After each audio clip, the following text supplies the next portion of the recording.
Welcome to the Timeout podcast with Tyshawn Taylor, hosted by Rock. I am Rock. TY here. He might be Tyshawn. I don't know. He's got a mask on. I don't know. Yeah. This is episode number 6 of the podcast. Thanks for joining us today. Tyshawn, what's up with the mask? It's Halloween tomorrow. I don't know when this is going to drop, but we're shooting around the holiday season, and I'm feeling festive. Feeling festive? Feeling really festive. I'm in my ninja mode right now. We'll get into some Halloween highlights and stories here in a little bit. So what's been going on, man? Nothing much, man. Just banging out some of this training stuff. I had a fall clinic a couple of days ago. I guess that was last weekend now. The kids in the area were out of school, and Lawrence were out of school, so I put together a little small fall clinic and ended up getting about 30 to 40 kids to sign up on a Thursday and Friday during the times they would have been at school. So that was pretty cool. Had a great turnout. Ended up, turning some of those kids into individual sessions now because that was my first time actually meeting some of them. So did that. We'll get in a full swing of things with basketball here probably coming up next week. We got a coaches meeting and then tryouts the week after that, I think 2 weeks from now. So we'll be fully in the swing of coaching here pretty soon. Yeah, that's it really. Not much. I forgot during the intro I was going to do a quick plug for the gym. The Hype Performance Gym, is that right? Yeah. So if anybody's been paying attention or watching us, I know some guys probably listen to us, but anybody that's been watching us on YouTube see the facility, the background that we've been working in. It's the gym that I'm doing most of my training out of. It's called Hype Performance, Hyperion. It's located in Lawrence, and it's a great facility. I mean, you've been here since it's pretty much been open. I'm working with a lady named Jen Ali who worked at KU for a while, and it was a great help to me when I was there. She has a nice little business plan that she's gonna work into this gym space. But for now, I'm doing a lot of my training out of it, and hoping to get more people in here to see the space, come visit it, and maybe get some individual sessions, work out as far as basketball, but not only basketball. We got some strength and conditioning coaches here who do some things. We got a yoga instructor. We're gonna get some boxing lessons and stuff in here. So it'll be a good little space, safe space for people to stay active and work out.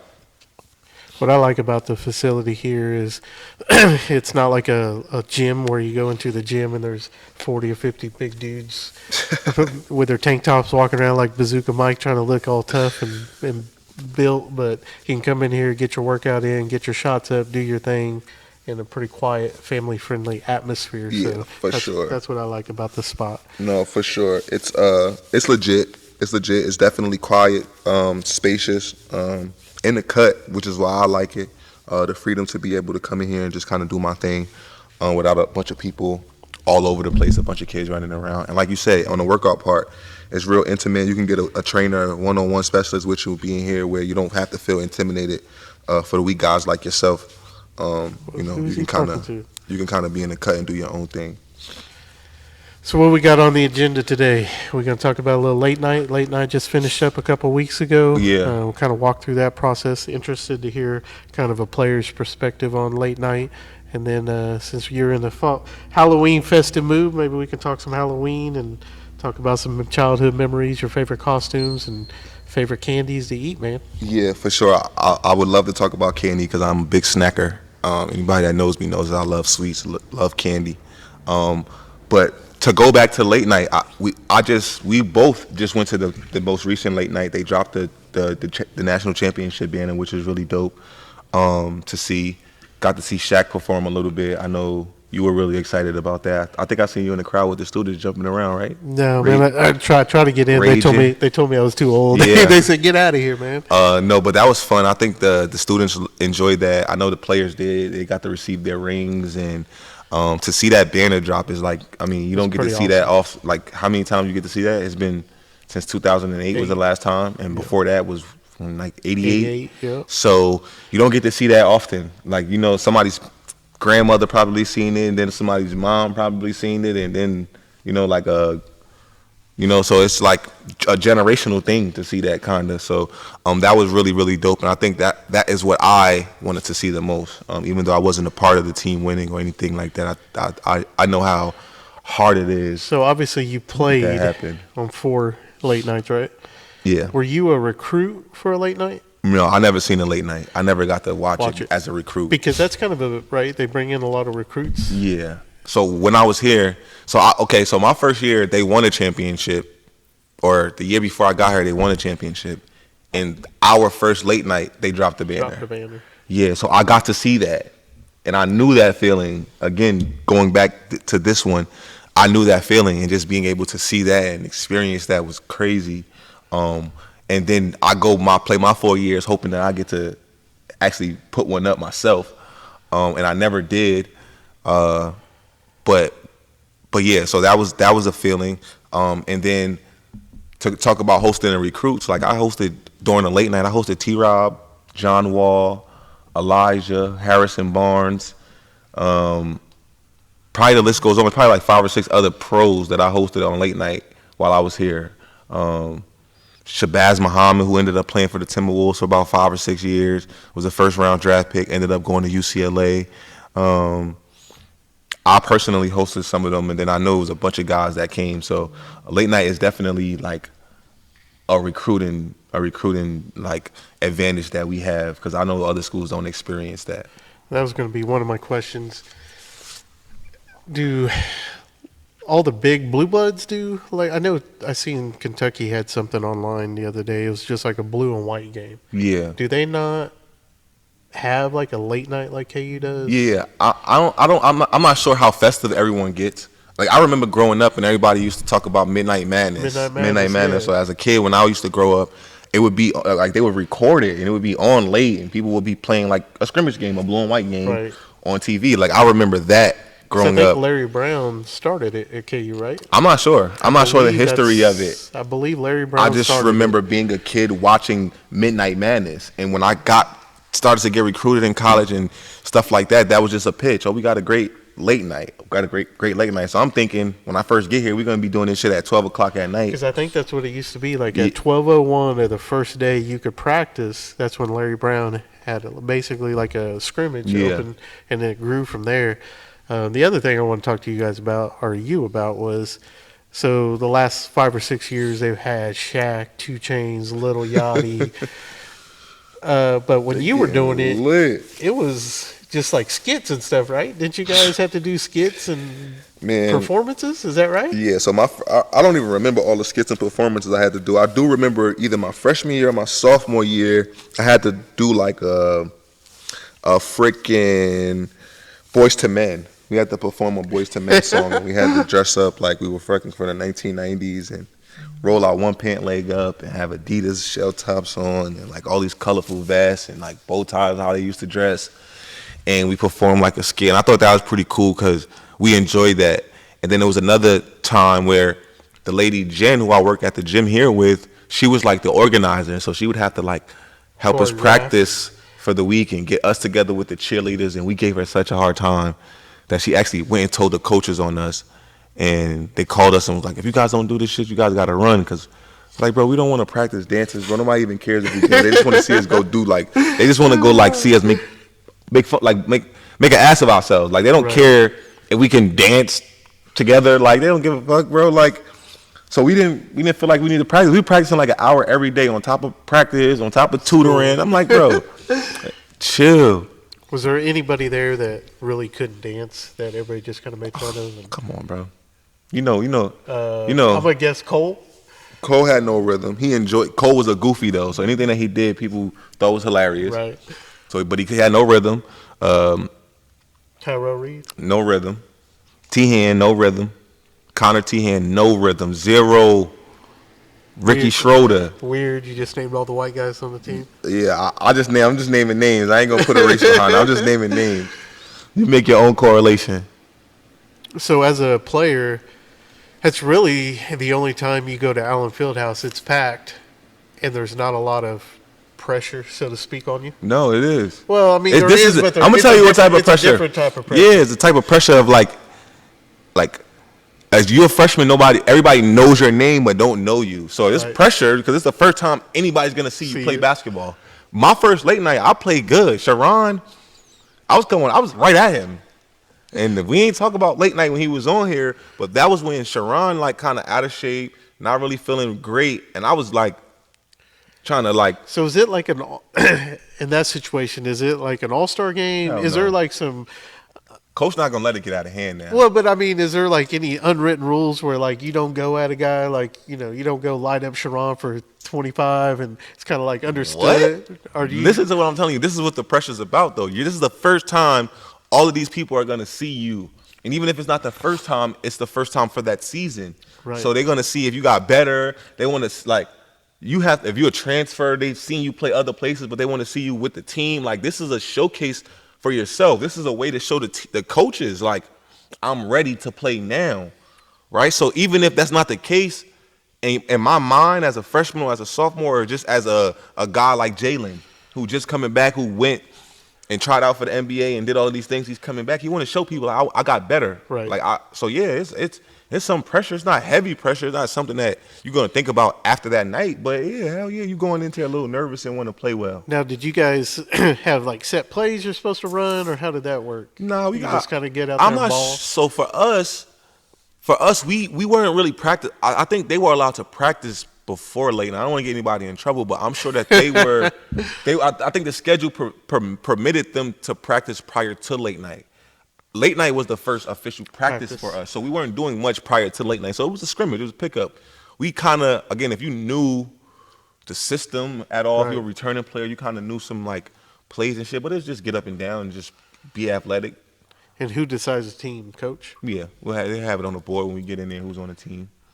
He split it up pretty evenly. Okay.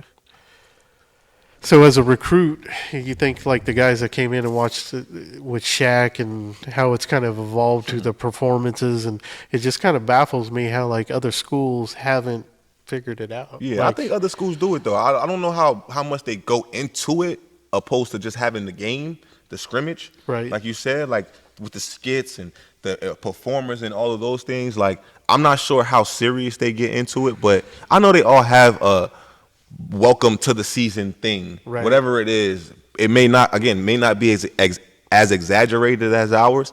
But for the fans, for the students, for recruits, and just us being a basketball school, like, you need a big setup to the season, like, Right. because it's always going to be high expectations. You're always going to have these big recruits that you want to show off, and the tension behind the basketball team and the energy behind it. You want to stir that shit up. You want to get that shit going. I thought it was pretty funny when Sharon talked about when he was here, he would leave to go to the bathroom, come back in, they would cheer. He would step out to get something to drink, they would cheer, and he Yeah. didn't realize that until his high school coach told him. So he gets up, goes outside, peeks his head in, everybody cheers. Yeah. I mean, to me, that's just how impressive KU fans are. Yeah. I remember, I think it was a late night. Did Zion? I think Zion came here for late night. I wouldn't have been here. And I remember I don't follow like high school recruits very much, but I remember being in the crowd and everybody chanting, "We want Zion." Yeah. We want, and every time he would leave, they would cheer, and then he'd come back in and they would start chanting, "We want Zion." So to me, it's like as a freshman, incoming freshman, you come to visit late night and have those kind of things and be able to meet. I don't know. Do they get to meet Shaq? Do they get to meet 2 Chainz? I mean, they're probably in the back of the locker room doing whatever the team's doing at that time. They're, So- they're a part of the team at that time while they're on a visit. If it's an official visit, if it's an unofficial, they're probably not having full access to things. But if you're on an official visit, you're part of the team for that weekend. So you're doing anything the So team to be did. a high school senior coming in, meeting Snoop Dogg or meeting 2 Chainz, like how do you walk out of Lawrence, Kansas, not wanting to, not ready to sign here? Yeah, it'd be tough, man. It'd be tough for sure because if you're able to watch a game on a recruiting trip or a late night and not commit, I guess at that point the only reason would be playing time or some other reason, right? yeah, I mean, it's also Lawrence, Kansas. Love it or hate it, bro. It's Lawrence, Kansas, so it's not like you. I mean, I don't know if Chapel Hill's better or where Lexington's better, but if you're a Chicago kid or if you're a kid from California, what do you call it? Southern California or New York or some shit like that, yeah, I mean, there's other reasons. But with that being said, if you're a basketball person and you want to take your game to the next level and you want to play at the highest level, I mean, it's like two other schools that even come close to even could be in the same conversation. Right. Maybe. And we'll see without Coach K if that other school is going to be able You to feel me? continue to compete. Exactly. So that just leaves like one. And I think a lot of that has to do with the coach, obviously. Right. So we got Halloween coming up, man. You got your mask, you got your ninja mask. You got it on backwards now. Yeah, feeling festive in my ninja mood. It's a stick up. I need all the candy bars. So in New Jersey, growing up, man, what was trick or treating like? Did they have? So as a kid, this is funny that you asked this because as a kid, it was fun. You know, like you're in a small neighborhood, you get to go to everybody's house, you go to the stores, you walking around with your family, your little cousins, your older cousins, whoever, and it's good. But I remember like being in high school and my mom being on top of me about like going out because I wasn't really trick or treating. So we would go to parties and everybody was dressed up how I'm dressed up, all black with like these fucking ski masks on or like, you know, just scary people masks on. But we just dressed in regular clothes and it was like gang initiation day. So my neighborhood, all the gangs would just pick people and just like whoop their ass. Like find a random person and then you just get your ass beat or robbed or whatever. Like, so as I got into high school and started to like leave the house and do things by myself, it always became like, you gotta be in the house at this time. Make sure you call me and let me know where you're gonna be. All of these things. Like she was really on me about it. It was like a little less fun. And I stopped dressing up. I think I stopped really liking to dress up and shit because I'm like, bro, I honestly don't even want to be in a party with a bunch of people dressed like this. Like, I ain't even trying to, like, I need to see faces and shit. Like, I don't want to be in a party like that. So, I really enjoy Halloween as a kid. You and your man. friends were the reason why most people don't go trick or treating door to door anymore, man. Everything's trunk or treat or something at the church or the mall or like I don't think there's very much like actual door to door trick or treating. I don't think my friends is. I think the world is just a crazy place, bro. You just got to be so like safe with every single thing that it gets sketchy, bro. Like I don't want to just send my kids out there trick or treating at anybody's house. I don't want my kids just eating anybody's candy or shit. Like it's like I feel like it was a lot safer to just kind of go. You can kind of watch your kids go to places. It's a lot. Just a Send little. them down the neighborhood. Yeah, and you know that everybody's gonna watch out for them, or it's gonna be like kind of safe. And I just feel like we're in a time where it's not as free to do these things. So. Were you? I know I'm a little bit older than you. I don't look like it, but I am. When I was a kid, probably about 8, 9, 10 years old, was the big. You had to check every piece of candy when you got home because I think at some point somewhere I don't even know if it was a true story, but somebody put like a razor blade in a piece of candy or something like that. I've heard all of these like folk tales and shit. Yeah, like, so you get home, you got to dump it out. Your mom's got to go through everything, and like was that part? Or did that already? For sure. We went through that stage. My mom was checking every piece of candy. We couldn't go to certain like areas of our neighborhood, right? Because it was just weird, or like my mom was like, "Hell no, you're not taking nothing these people give you, like, right? Even if it's good, like we don't even trust it." So, yeah, it was all of that, man. It was all of that. But as a kid, you just like, man, whatever. Like any little piece of candy that you get is enough. Then you know the areas to go that give out the pieces, the big pieces. You start to figure out where we could go, and then we just enjoy candy bars. Yeah, then we just enjoy with your family as you get a little bit older, like you said, like. You just start having like family parties, and then they just start buying a bunch of candy, and we're just having a party with ourselves and our family.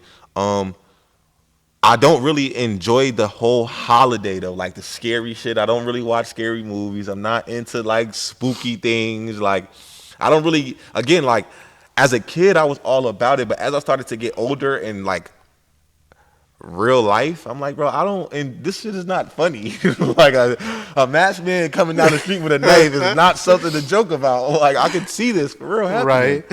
Right.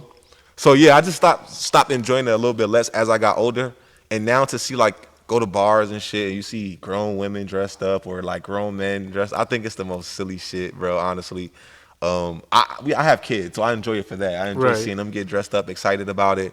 My son got this like curly hair. He's gonna dress up as Trae Young. I thought that was hella creative and thought that was pretty funny. And think he's gonna look just like him. So I love to see that. And my son has had the best Halloween costumes based off of how his hair was. He's had this long hair, curly, so he's dressed up as like Mario one year. He dressed up as Michael Jackson one year Oh, and that's a had the good one. whole like red jacket and silver glove and the wet curly hair. So his mom gets into it, and I love to see that for him. Um, One and thing obviously I everybody loves have, candy. one thing I have noticed though, like as a kid watching a scary movie, man, that shit was scary. No, they But really then were. like I watch Charlie's been watching Poltergeist Never during the heard of it. Halloweens. You never heard of I don't Poltergeist? The think little so. kid that gets sucked into the TV. Man, that thing used to be scary as hell. And then I watched it with her, and I'm like, man, this Dumb, ain't right? scary. Yeah, this ain't no scary. What the hell's No, going I'm gonna on tell here? you which one it was for me. Which I don't know if it's just not like a. It's not like I guess it's not like a huge movie, but in my neighborhood for us, Candyman was always Candyman, It was always yes. the one. He's a black guy and he's from the projects. I live in the projects, bro. I'm around motherfuckers like him all the time. So he was like the one. And then my older cousins, I had like 5 or 6 older female cousins that would push me in the bathroom, shut the Shut the door, door. light goes Candyman, off, Candyman. and you gotta say it, or you hear them saying it, and I'm turning the light on, they're turning it off, I'm turning it on, turning it off. So he was the one, and I just watched that recently. It came on like AMC or something, and I sat there watching it. And as it's playing, I just hear myself like cracking up, like I'm dying at the scenes and like Right. Thinking about you used to be yeah, scared like of the this graphics, shit. like Right. everything about. It. I'm like, this shit's dumb, but had me shook for years till I was like 9 years old. Probably longer than that. I still see that dude and be like, that's Candyman. He could be acting in a whole different movie as a whole different person. So, what was your favorite costume as a kid growing up? My favorite one for me was probably I would say I dressed up as like the white Power Ranger one year, and it was like '96, so they had like the movie out. It was like the actual movie, not just like the sitcom. So they had like the movie out, and Right. the movie white one compared to the sitcom one, he had like these gold like accents to it. So he had like these shoulder braces and like gold accents, and it came with like this little morphing thing and a sword and a whole like fucking wrap, and it was legit. I think I used it for 2 years. I think I ended up using the same one for 2 years, 2 Halloweens in a row. But that was the most memorable, probably favorite one.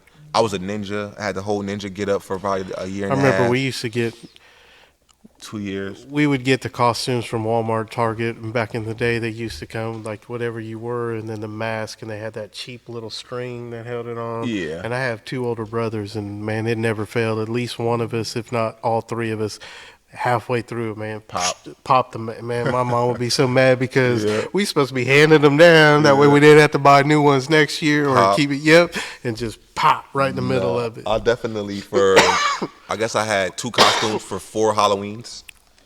Probably 3 for 6. So I doubled up every year. My mom made sure I took care of it, wore it that night, and got right out of it. And she packaged that shit up and put it in the closet till the next Halloween, and I wore it the next year. But I enjoyed it as a kid, like hanging out with my cousins and stuff. It was one of my favorite holidays as a kid, Yeah, getting as a all your kid. candy and then coming home. And then I had 2 brothers, so we'd dump it out. And then whatever you didn't like, you're trying to Yep. trade off. Yep. I'll give you 2 of these Milky Ways for one of those. Yep, that was the thing for us too. As a big group of us, we always did that. What was your favorite candy? Trick or treat. My favorite candies change like every year. I think for like a couple years there was like Butterfingers when they had the Bart Simpson Bart commercials. Simpson, yes. I went crazy over Butterfingers for like 3 years because of that commercial. Obviously Snickers was always my mom's favorite candy, so I was always eating that too. But I'm a big Reese's guy right now. Big Reese's guy. Always been a gummy worm fan. But when it comes to chocolate, a frozen Reese's, I got 2 in the freezer right now. That's gonna be nice with this can of Coke later when I sit here and watch my Giants win at 3-something. So yeah, I'm gonna enjoy my Reese's and some gummy worms for after. I was a Skittles and Snickers. And Tootsie Rolls. Skittles. I like Tootsie Rolls too. You can't go wrong with Skittles. Tootsie Rolls, my aunt would have Tootsie Rolls, a big bucket of them shits. And we eat those probably the most. That's probably the candy that I've eaten the most in my life is Tootsie Rolls because they're just always around. My aunt, my grandmother, they always had them. Do you have anybody in the neighborhood ever give you something stupid like a Bible or a toothbrush or Stupid like a Bible. an apple? I mean, come on, man. When you're a Halloween, a Bible. 9-year-old Yeah. kid going trick or treating, and then you show up and somebody You know give the you an worst, apple. the fucking worst, bro, is I'm pretty sure there was a dentist that lived in my neighborhood one time, and he Passing gave out out toothbrushes. packets, toothbrushes, and floss, and like the shit you get from the dentist. He was like, bro, you know this is defeating the whole purpose of what we trying to do on this night. We trying to destroy our teeth, bro, not be trying to save them. He's like, I know, and be like, Handing I out a know. business card. Yeah, we be like, man, we ain't going to this guy's house. We had an old lady, Mrs. Murillo. She used to give you us know her. popcorn balls, man, like Oh, yeah. homemade popcorn. Yeah, Now you yeah. probably can't even do that anymore Yep. because parents will freak The out. candy but- apples, we would get candy apples every now and then. Yeah, popcorn balls every year. You go down to her house and get your popcorn ball. Yeah. But now these days, I think I stayed home last year, the year before, and I think we had 3 people trick or treating at our house at the most. Yeah, Everybody nobody goes- comes. Nobody comes anymore, man, because all your friends trying to beat everybody up. You checking scores of the game? Yeah, man. Looking ugly over here, but it's all good. It's early. So we got a future guest coming on. Is that a done deal? Can we announce? It's not done, but it's done. Like it's not the ink hasn't dried on the thing, but he got this pen. He got the pen in hand. Got the pen in hand. He got the pen in hand. So we're waiting to get the contract We signed. will have another guest coming on. If you want to log on to YouTube, search Timeout with Tyshawn Taylor. Subscribe to our YouTube channel or Instagram, same thing, Timeout Tyshawn Taylor. And you want to shoot us over some questions. He is a former KU basketball player. Yep. Played with Tyshawn. If you have any questions for Tyshawn, you have any questions for me, any questions for Bazooka Mike, Are we saying the guy's name right now so we can get questions for him too? I Or mean, it's up to you. are we dropping a bomb right now? Are we dropping it? I'll let you decide on that. Yeah, because I want to see if we can get some. I want to try this new thing with asking the people for questions prior to having Prior the to guest. having them? So I want to see if that works. So our next guest for episode was that 7 or 8? What is it? Probably 8. Episode 8 is going to be Elijah Johnson. I played with him for 3 years. He had a great year the year after I left. But we'll get into his story a lot more. He's also doing some training right now and stuff like that. So we'll talk about that. We'll talk about the run that we had my last year, his junior year, which was unbelievable. Final Four. Yeah, I feel like he was for about 3 or 4 of those games in the tournament, he was our best player over me and T-Rob. And yeah, just talk about, life after basketball, because I know he's played some years overseas, and he's dabbled with going back and coaching and stuff like that. So we'll get into his story. It's a hell of a story, just like the rest of the ones we've heard. Unique in his own right, but I'm sure there'll be some similarities. But Elijah was one hell of a basketball player, and one hell of an athlete. I seen him kiss the rim with my eyes coming off like a fucking ACL injury. So And we'll he get wasn't into that that. tall either. No, this was talking about one late night. Elijah was one of the guys that I hosted on the late night, and on late night he came. I'm pretty sure John Wall was here that same late night, so they were like kind of going at it, and yeah, that was crazy. I'll kiss the rim. Motherfucker, I'm pretty sure he didn't even have no shoes on, or maybe he did have shoes on, but he was hurt, and so like we were like, oh, chill. He's like, I just came off at 8. Like I just got surgery like 3 months ago, and the rim. And I was like, oh yeah, this motherfucker got hops. But anyway, we'll get into his story. I'll link with him and get the contract signed on sitting down with him. But So we if could you pretty got much any lock- questions for Yeah. Elijah Johnson, shoot them over to us. Any of our platforms, TikTok, Instagram, Facebook, YouTube. You got a TikTok, huh? We do have TikTok. I was going to go live, but we don't have enough subscribers to go live. So get on Subscribe on TikTok. the TikTok. Find us at Timeout with Tyshawn Taylor. Let's get 1,000 subscribers, followers, so we can go live. I was going to do a little behind the scenes live video of the setup and what happens before we go live, so everybody can watch you sit over there in a corner and fix your hair and do your makeup for an hour while me and Bazooka Mike just sit here twiddling our thumbs waiting on you. I was going to let the people in on that, but we can't because we don't have 1,000 followers. So follow us on Tap in on the TikTok. I know it's booming. I don't know how to use it, but somebody who works out thing does. Yeah, so follow us on all our platforms. Send us some questions. We're still getting some merch made right now as we speak. My buddy BT Creative is working on our gear for us, so we'll be able to give away some merch once we hit some certain level of followers on all our social media. We'll link up with some people and get out some merchandise. Hit us up with questions. Anything you guys want us to talk about as far as Tyshawn's playing days, overseas, here at KU, high school, AAU, whatever questions or things you guys want us to talk about, please let us know, and we will get to it. How are your Giants looking? Oh, they don't play. Yeah, they don't play till later, so I'm good. I'm still good. Everything looking. It's still early. You know how this go, man. It's long. We got long days on Sunday. It's long days on Sunday. So this episode will probably drop on Tuesday. Is that right, Mike? Can we get it turned around that fast? So if you're listening on Tuesday, the Thursday night game is going to be the Eagles and the Texans. You want to give them a Tyshawn Taylor lock of the day? Eagles first half. Eagles first half. Either money line or with the spread. It'll probably be like 6. But I'll take them with the spread. They've been kicking ass in the first half. I'm pretty sure I heard today that they haven't been down in one first half all And year. I just need to put the disclaimer out there. Tyshawn is 0 for his probably last 7 or 8 parlays. So before you do anything crazy. Yeah, parlays, but I win some games on the parlay. I just don't win the parlay. This is a game that I would win if I put a parlay together. But I was listening. Our attorney just got in the ear and said I got to give a disclaimer before somebody loses all their money and then sues us. All right, so Because hey guys, Eagles first half. If it hit, you got to subscribe, you got to like, and you got to send me a percentage of whatever you bet. You got any? Yeah. And take the Giants too. Whenever the Giants play, just keep riding them for the end. They're just having a good year. It's a year for you guys to ride them. Take them plus the points. Take a money line. They're gonna cover. And you want to give your prediction on the World Series? It's 1-1 right now. Yeah, Houston. Houston was up 5-0 the first game and up 5-0 this game. They ended up losing the last game, the first game 6-5, but they were up 5-0 both games. I feel like they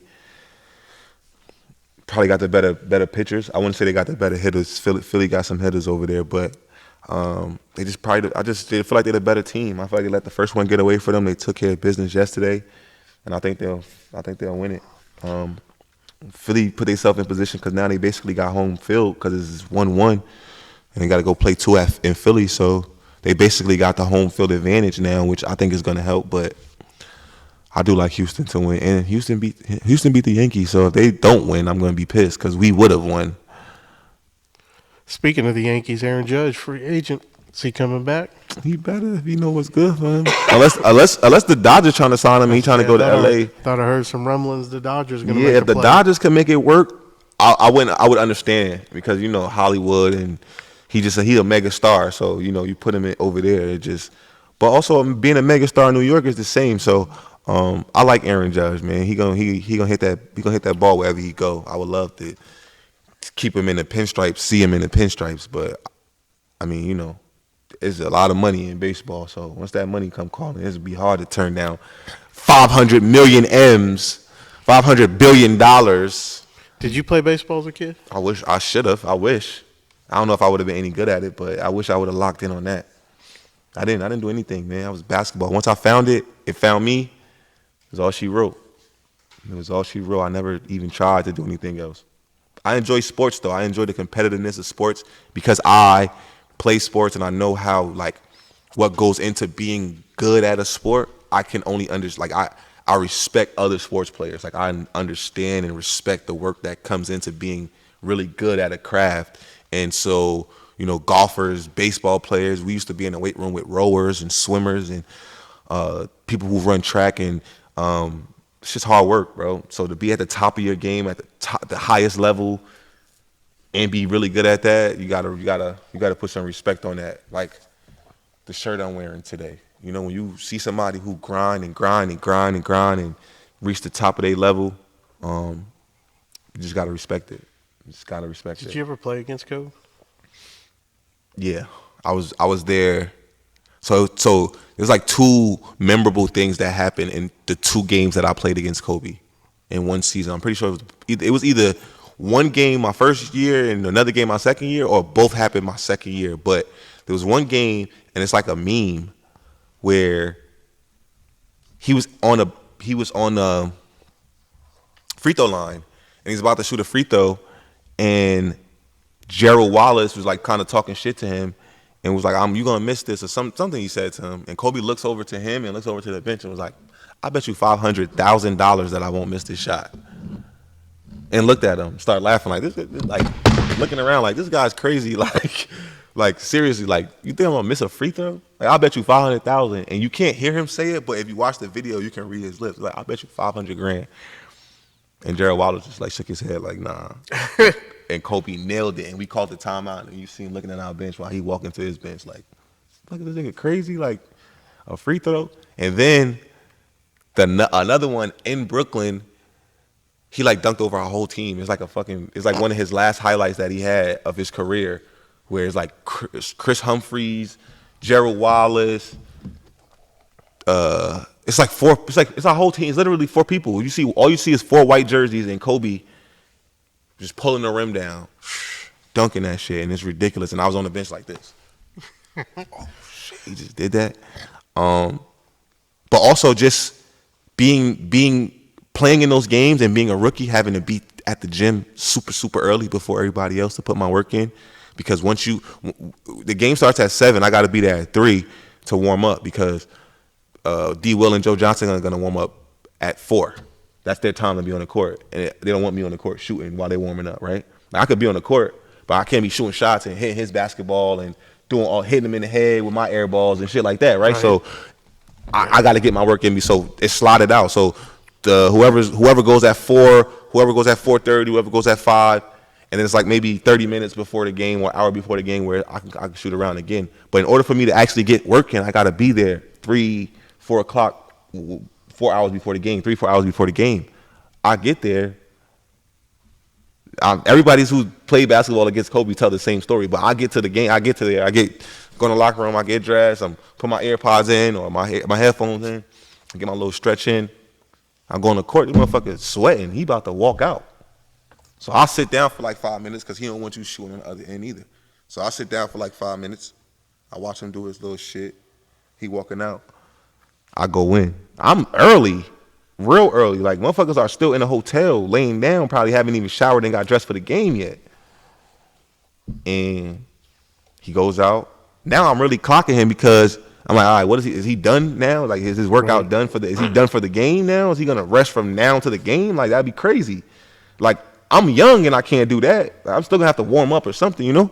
So then, like, when the older guys come out, so now it's like him, Lamar Odom, and some other people. Now he's like kind of not going as hard. He's kind of like going through the motion, but he's still getting his shots up, working on his footwork, doing some left hand floaters, like working on the skill shit now. Oh, this nigga's a machine, bro. He just does it. It comes in the game, and I don't think he played great any game against us, but like he ain't scored like 50 or nothing like that, like a great Kobe game. But just watching him and like his presence and how everybody else respected him, like even the guys that I'm looking at on my team, how they looked at him and talked about him in the locker room and feared him, and I was just like, damn, he really is that.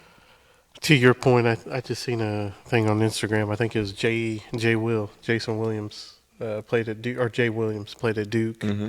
He said From Jersey, I know Jay Will. He said the same thing. Walked into a gym early as hell. Mm-hmm. Nobody else supposed to be there. Here's a basketball bouncing. Goes in there, it's Kobe. Yeah. He goes, I think, to stretch and get some work done. Comes back, Kobe's still practicing. He's like, all right. So he sits there 5, 10, 15, 20, 30 minutes. Yeah. Kobe's still practicing. Yeah. Goes, does his workout. Kobe finishes about the same time. He said after they go to the game, Kobe drops like 40 on him. Yeah. He goes up to him afterwards and says, hey, man, what was that about today? And he goes, I just wanted you to know, no matter how hard you work, I'm going to work harder than you do. Yeah, I heard that story before, too. And I really think once I heard that story, and then you hear everybody else talking about how basically the same thing. Like, we would come in gyms and he would be already worked out. And it's just not games. It's like if you played on a team with him, or like you're traveling and you're going out or partying and you're coming in the hotel at 4 or 5 o'clock in the morning, he is making it his business to be walking past you at that time to show you. Like, so he did it because he loved it, but he also did it because he wanted to instill some shit in people and wanted to show people, like, you can't outwork me. You can't get here earlier than me. You're not gonna stay later than me. You're not gonna take the shot where everybody's gonna say, then that's a bad shot if you miss it. But everybody's gonna love you if you don't have the heart to take that shot because you don't work on your game enough. I'm gonna shoot that shit 100 times and probably miss 50 of them, but the 50 I make is gonna separate me from everybody else. And I feel like that's kind of his mind. That's the Mamba mentality. Yeah, I seen him do an interview or a motivational thing where he talked about most people get up, eat breakfast, go work out from 11 to 1, come home, recover, eat, go back and do it from 4 to 6, eat dinner, whatever, go to bed. So he thought, if I get up at 3, work out from 4 to 6, come home, eat breakfast, get back out 10 to 12, come home, eat lunch, recover 4 to 6, come back, eat dinner, recover, and then 8 to 10. I worked out 8 hours a day. You worked out 4 hours a day. I do that 7 days a week. I gained 28 hours a week. And he said after... Tell me how sick of a mad person, like, in your mind, do you have to be? Or, like, how competitive do you have to be to think like that? Yeah, because then he said after 5 years, no matter what you're doing, over those 5 years, I outbeat you working out 28 hours a week for 5 years. There ain't nothing you can do. That's 500,000 more shots he took. There ain't nothing you could do to catch up at this point. You feel me? That's 100 more reps he got of every drill than you did. It's ridiculous, bro. And you don't meet people like that often, bro. I was in NBA locker rooms, bro. And when you got millions and millions of dollars, you don't still have the same hunger. It's easy. Like, I'm telling you, in every locker room, there's probably 3 guys that still are hungry. And some of them have not reached the type of money that they want to get. Like, some of them have goals for money. Once I get this money, I'm good. Opposed to having goals for basketball and understanding that you being the best basketball player will bring the money. That's what I didn't understand at the time. Like, I'm focusing on getting to my next contract, not understanding on how to do that. Like, I just got to be here. If I'm around, I'm going to get another contract, right? Like, no, you got to do something. Put in some fucking work. Like, be a team player. Show them. Be a good guy. Like, you know what I'm saying? Smile more. Like, don't be such an asshole and competitive about everything, you know? But with that being said, somebody asked Kobe that, why is he I can't remember who was talking about it. They asked him, like a teammate, why he's such an asshole. And his answer was, what'd he say? I've seen your work ethic, and I've seen how you treat the game of basketball. Yeah. I don't trust you. I'm never going to pass you the ball to shoot a Kobe game would have been shot. sick of me, bro. I hate to say that, but that's how. And I think I love the game, and I think I worked really hard. But somebody like that, he would have got sick of me because, that's the type of competitiveness and work ethic that he has. You don't just have. You don't just have, and it takes for you to be around somebody like that or like a KG to make you see, like, damn, you're not even scratching the surface, kid. Like, you got a long way to go before you think you're really working hard. So I appreciate being around that and being able to see that for the small amount of time, but also playing with guys like Kevin Garnett, playing with guys like Reggie Evans, playing with guys who really love the game and put in hella work and been doing it for mad years despite how much money they made as a professional.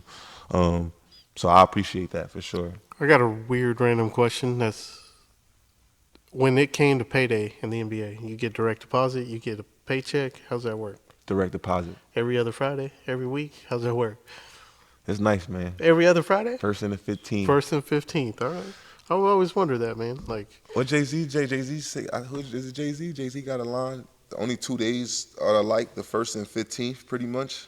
Those are the only 2 days that's alike ever, the 1st and 15th, and it's because that money hits, ching ching. So everybody happy on the 1st and the 15th in the locker room. Yeah, it's different energy. Different energy on those days. So see, those are the type of random questions you can submit to the Timeout podcast with Tyshawn Taylor, and we will answer them for you. What you got to end the show with today, man? I don't know. I think this is episode 6 or 7. I think 6. Those first 5 were really good. The first 2 we did together. Then having both Mario Little, Mario Chalmers come grace us with their presence. Having Sharon obviously come grace us with his presence on that live. That live one was really, really good. I appreciate those guys. And I think, I guess this is kind of halftime for us. We're about 5 episodes in now, 6 episodes in. I don't know how long we're gonna go, but I'm gonna say we're at quarter mark or halfway point. So just kind of thinking about that and thinking about all of those stories and taking away from those guys and what they had to talk about and what they had to bring to the table. Sharon being a teammate that I played under for 2 or 3 years. Mario being the guy who was here before me and coming here, playing in the number 15, kind of playing in that shadow a little bit with those big shoes to fill. There was some pressure there, and he pushed me without even knowing he was pushing me, just because his presence was so large here. And then obviously Mario being a person that I entered Kansas with and came to school with and was with pretty much every day for 3 years, literally. There wasn't one day for 3 years that we were not together.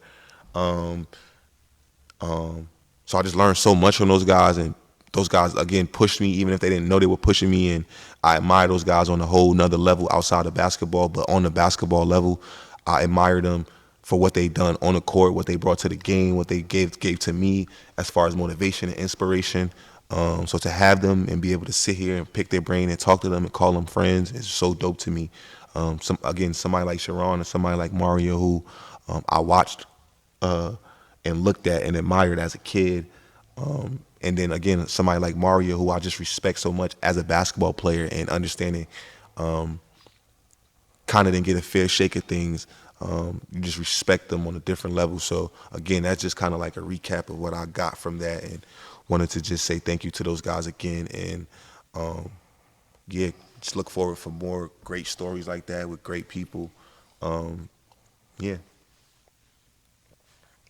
We got an update on Rio. Is he going somewhere to play ball? Update on Rio. He just left my house last week.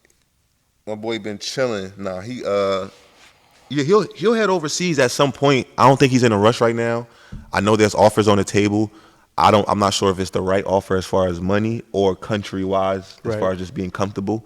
So I haven't gotten to the details of why he hasn't left yet, but I never leave this early. I always go right before Christmas or after Christmas because, guys start getting sent home, traded. Some guys get hurt. Teams start losing a couple games and want to get rid of people and get new people. So you miss all the training camp part. You miss the hard part, and you jump right into a season. Right in and start It playing. also sucks sometimes because I've been in situations where the team was doing really bad but wanted to pay me a lot of money. So I went on a bad team, got a lot of money, but we sucked.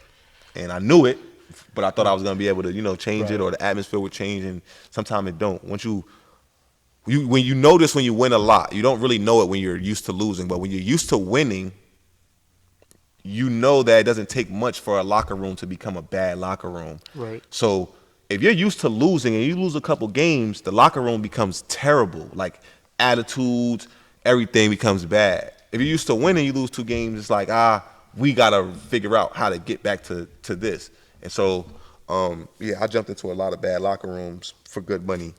And I don't really suggest that because you got to spend time over there, and the money doesn't take up for those 3-4 hours a day where you're just miserable trying to do the thing that you love or enjoy, or your job.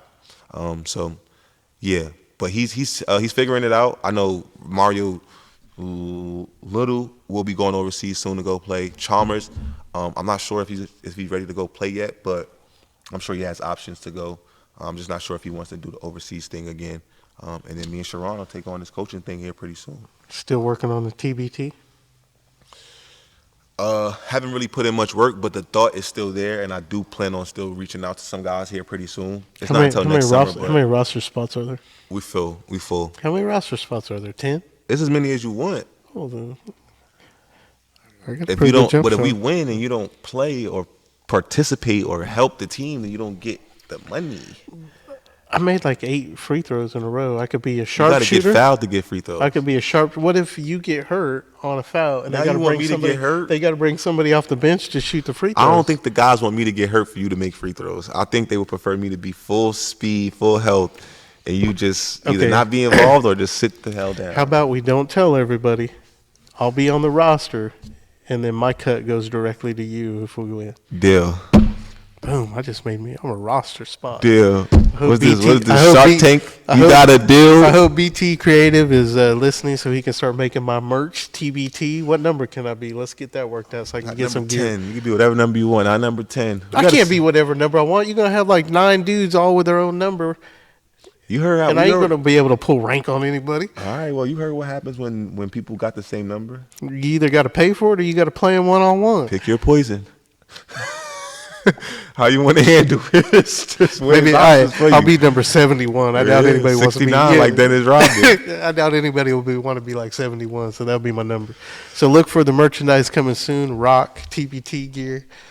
No, can we get some real merch for the timeout though? Yeah, we're working on it. Yeah, without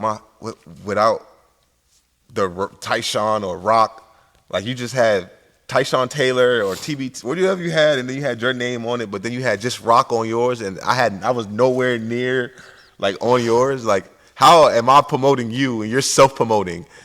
Like, what the hell is this? You can't self-promote and then I'm promoting the both of us. Collab. This is a freaking collab, dude. It's not the Rock show. But I'll tell you what, man, the Rock shirts have been selling out online. That's all I know.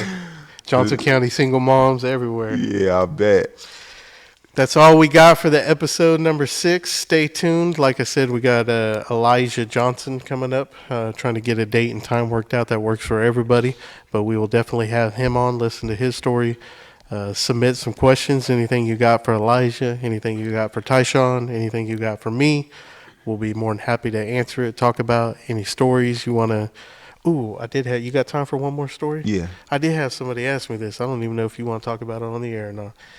What? The timeout with Jason Kidd, where you bumped him and spilled the. Well, how did that go down?